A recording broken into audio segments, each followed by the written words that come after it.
Salut à tous, c'est Signified Lolker, j'espère que vous allez bien. Aujourd'hui on se retrouve donc pour ce deuxième podcast, donc où on parlera donc de Tyler Rake ou Extraction, on peut l'appeler par deux façons disponibles, donc réalisé par Sam Hargrave, je sais pas comment ça se prononce, donc qui est l'adaptation du comic books Ciudad Donde Parks, donc c'est avec donc Chris Hemsworth et David Harbour. Donc Tyler Rake, donc qui est un mercenaire aguerri, donc est chargé d'aller au Bangladesh donc pour sauver le fils donc d'un baron de la drogue qui a été enlevé. Et il va réaliser ô combien sa mission est dangereuse. On va commencer tout de suite. Ce film, c'est vraiment de la bombe. Franchement, moi j'ai vraiment adoré. J'aime bien les films d'action en général, tout ce qui est films de guerre, etc. J'apprécie beaucoup. Euh, Moi, donc, ce que j'ai aimé dans ce film, principalement, c'est les scènes de baston. Les scènes de baston, moi, je suis très friand de tout ce qui est scènes d'action. Franchement, c'est vraiment un truc dont je suis le plus fan. Pourquoi? Parce que c'est très dynamique, ça fait toujours plaisir à voir une bonne scène de baston dans par exemple dans John Wick. Les chorégraphies sont extraordinaires dans John Wick, hein. Franchement, si vous avez vu John Wick, vous pourrez me confirmer que c'est dingue. Dans le 3, les scènes de baston sont juste géniales. Bon, dans les films japonais, dans genre Hitman, là pareil, les scènes d'action sont juste énormissimes. D'ailleurs, le réalisateur Quentin Tarantino s'en est vraiment beaucoup inspiré donc pour les deux volets donc de Kill Bill, hein, on va pas se mentir. Mais vraiment oui, les scènes d'action, c'est ce que je préfère donc dans les films d'action. Les scènes de baston sont toujours géniales.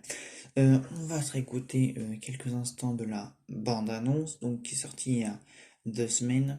C'est parti.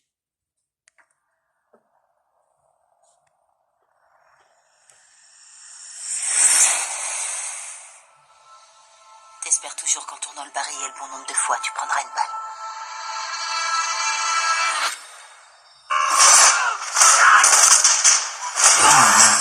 Il n'y a pas à dire, c'est vraiment Ce serait plus facile.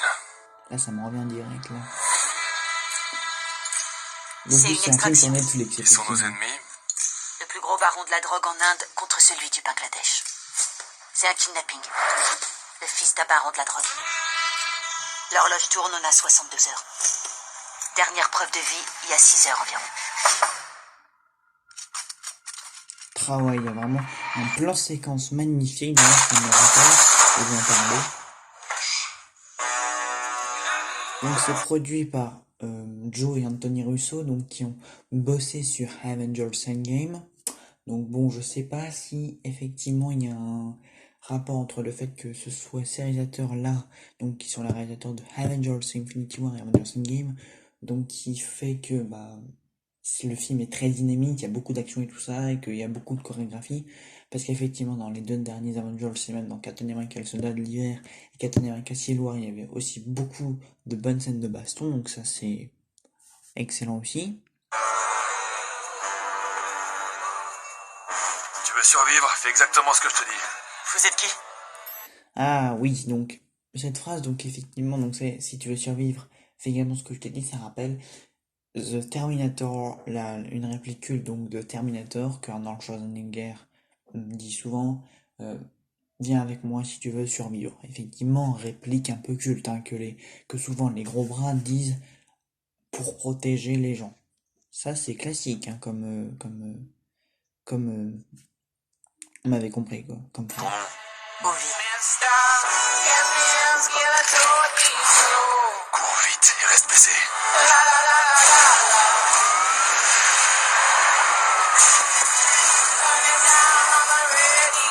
On a un problème. Ils ont bouclé la ville. Le deal a foiré, Tyler. Tyler? Trouve mon pognon, Nick. Donc, on s'arrête là pour la balance. Alors, moi là, donc, ce qu'on on retient plus ou moins, c'est que on pense en regardant la bande-annonce que Tyler Rake est un mercenaire comme les autres, donc qui fait ses missions pour l'argent. Sauf que ce qui est bien dans le film, c'est que il y a plusieurs dialogues entre notamment donc le jeune garçon qu'il doit sauver et donc Tyler, où celui-ci dit en gros je suis une sorte de colis emballé. Donc c'est ça que le gars va dire, je suis une sorte de un peu de colis emballé, etc. Ou je suis juste quelqu'un que tu manies un peu comme un objet. Voilà, c'est ça le terme, c'est que le gamin a un peu l'impression d'être une sorte d'objet, qu'on passe tout le temps à côté de lui, etc. etc. Et on pense donc que Tyler Rake n'est qu'un mercenaire qui fait ça pour l'argent, etc. Sauf qu'entre les deux, je dirais il y aura un rapport un peu d'amitié. Et c'est ça qui est bien, c'est que les rapports entre eux, ce ne sont pas justement que le mercenaire donc qui protège donc l'enfant comme étant un objet, comme étant un colis pour le ramener à bonne destination et ensuite avoir son argent. Non, là c'est pas ça. Là c'est vraiment au fil des deux. Donc au début c'est ça, puis après les deux vont développer une sorte d'amitié. Ils vont se parler, ils vont communiquer, etc., etc. Le petit garçon va même sauver la vie à Tyler. Je ne vous dis pas dans quelle scène. Bon, c'est une scène assez prévisible, mais bon, voilà, encore, d'un seul côté, c'est une scène prévisible, mais d'un autre côté, c'est une scène assez importante pour développer la relation entre les deux. Voilà. Donc ça, il y a un rapport entre les deux finalement assez surprenant, un rapport peut-être pas d'amitié, étant donné que le personnage de Tyler, qui est un personnage assez cliché, puisque il a, il a pas vu sa femme depuis très longtemps, son fils est mort, et tout ça, et tout ça, et tout ça. Donc forcément, on peut se dire que c'est une sorte de non, pas un fait de substitution, mais disons que en ce petit garçon, Tyler peut éventuellement revoir son fils, il peut éventuellement... enfin, son rapport avec les enfants, il est compliqué, donc... Et cet enfant, on va lui parler justement de son fils, il va lui poser des questions sur son fils, dans une très bonne scène d'ailleurs, où les deux vont apprendre un peu à se connaître, donc... Ce qui fait que on apprend et à connaître Tyler, même si c'est un anti-héros un peu cliché, qui se dit pas courageux, même si tue des gens, même s'il protège son fils et tout ça. Et le petit garçon, lui, qui a déjà vécu beaucoup de choses, il va dire notamment que son père, il sait que son père est un meurtrier, etc., etc. Enfin, il y a tout un rapport entre les deux très intéressant où les deux personnages vont pouvoir se développer. Donc leur relation ne va pas être que reste derrière moi pour que je te protège et pendant ce temps-là, moi je tue les méchants et tout ça et tout ça. Non, là c'est un rapport différent et ce rapport-là, je l'ai beaucoup aimé. Et notamment à la fin, ce rapport trouvera une semi-conclusion. Euh, D'ailleurs, la fin paraît assez polémiquée, mais moi, cette fin m'a paru très claire. J'ai pas envie de vous la dévoiler car c'est une fin très intéressante, voilà.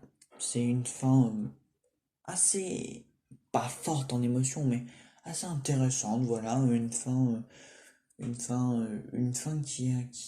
qu'on peut interpréter en différents sens, voilà. Une fin que j'ai plutôt appréciée, une fin qui vaut au film d'être vue. Voilà, entre parenthèses.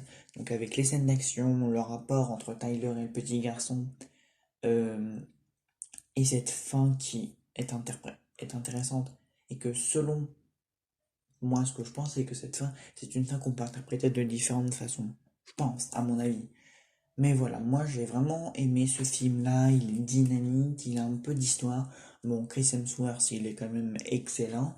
Euh, Ça, c'est vraiment indéniable. Il a changé.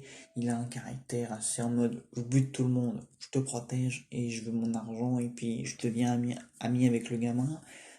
Bon, ça, c'est plutôt des personnages entre parenthèses quand nous on connaît déjà, mais la façon dont il est écrit et dont Chris Hemsworth l'interprète, c'est plutôt nouveau en fait. Et ça, c'est vraiment une bonne chose. Donc voilà, ça c'est bien joué entre parenthèses. Euh, le gamin, il est très sympathique, franchement, moi j'ai adoré ce gamin un peu au début qui a peur, qui dit pas grand-chose, et puis finalement qui apprend à connaître un peu ce héros, donc Tyler, ce héros, ou ce héros qu'il dit courageux, mais un peu mystérieux également, parce que finalement on pourrait se dire, oui donc ce héros il passe du temps à le buter, il fait ça pour l'argent, etc., etc.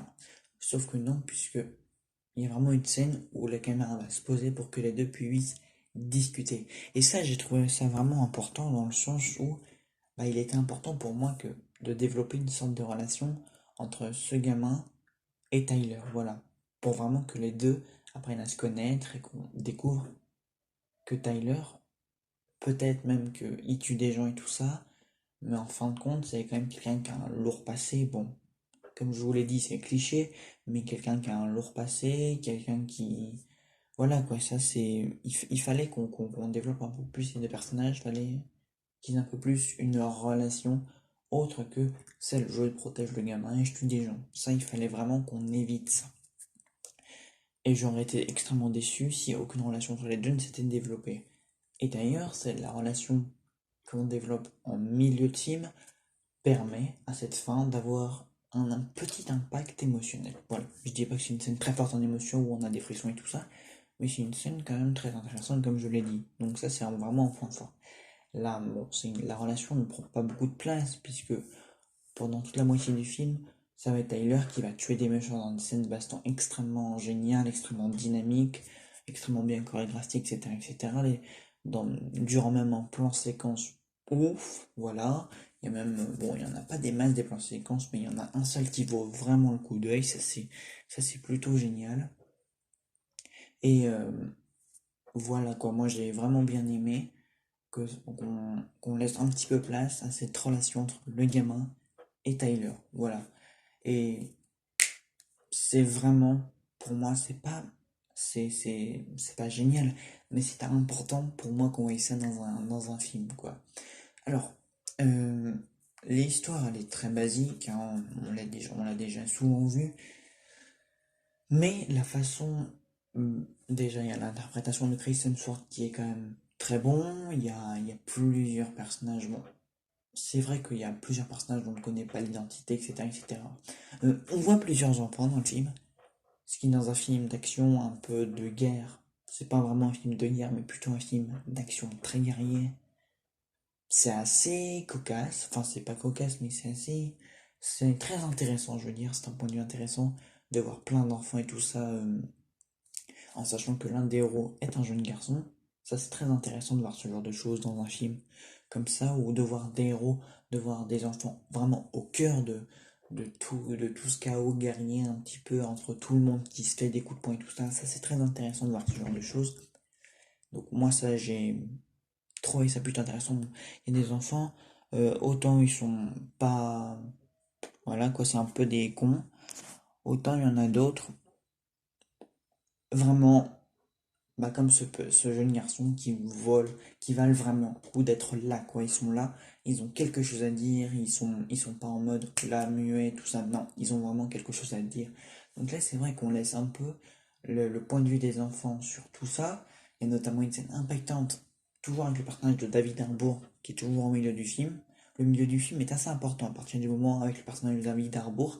Ce personnage est important car à partir du moment où ce personnage est là, c'est l'acteur David Harbour, notamment vu dans la série Stranger Things, est là, il va se passer deux ou trois choses intéressantes qui sont intéressantes. Deux ou trois choses intéressantes qui sont pas impactantes, mais qui sont assez importantes pour le personnage de Chris Hemsworth, donc Tyler, pour le petit garçon, pour le film en lui-même, pour la fin, pour tout ça. Donc le milieu du film est très central. C'est court, mais c'est important, c'est très intéressant. Et voilà, parce que ça montre en fait le point de vue donc, de ce que peut.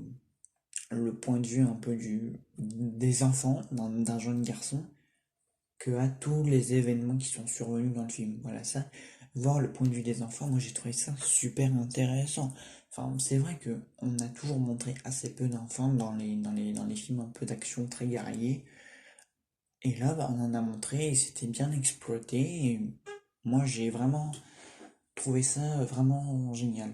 Franchement, c'était très intéressant. Il y avait un point de vue différent, un point de vue omniscient et tout ça. C'était vraiment génial. Que cet enfant connaisse Tyler, connaisse un peu comment on sache, parce que son père est lui aussi impliqué dans un peu tout ça. Je trouve ça. Enfin voilà, je voulais vraiment vous donner un peu les gros points forts de Signe, qui est vraiment assez dingue. Il y a plein de points positifs. Si je devais lui trouver des défauts, c'est assez curieux de nommer des défauts dans ce film. Bah, peut-être que Comme défaut, je pourrais dire que on décroche légèrement en seconde partie. Voilà. Pourquoi? Je peux pas vraiment l'expliquer.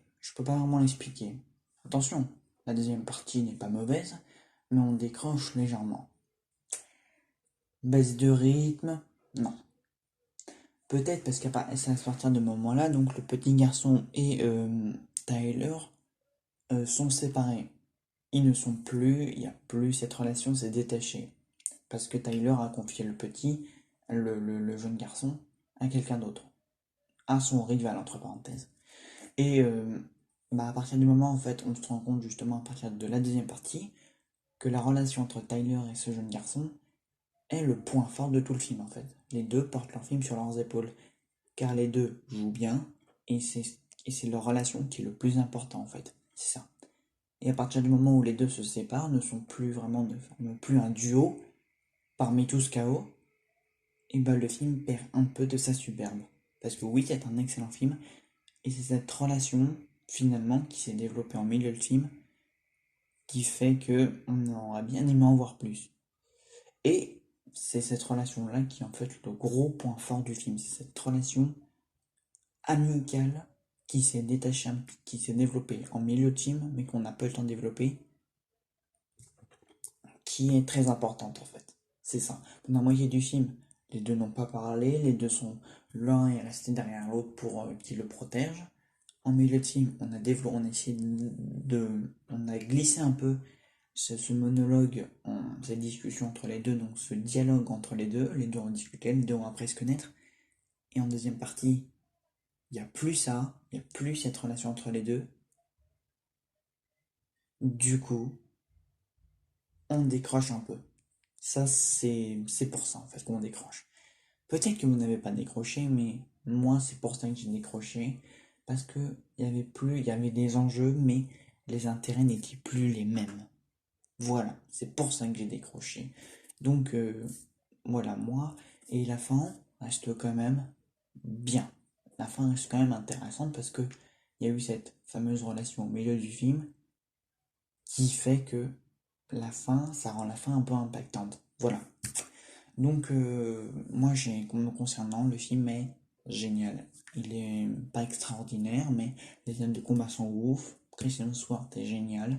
Bref, je vous conseille donc Tyler Reich, réalisé par Sam, on a dit, j'ai oublié son nom,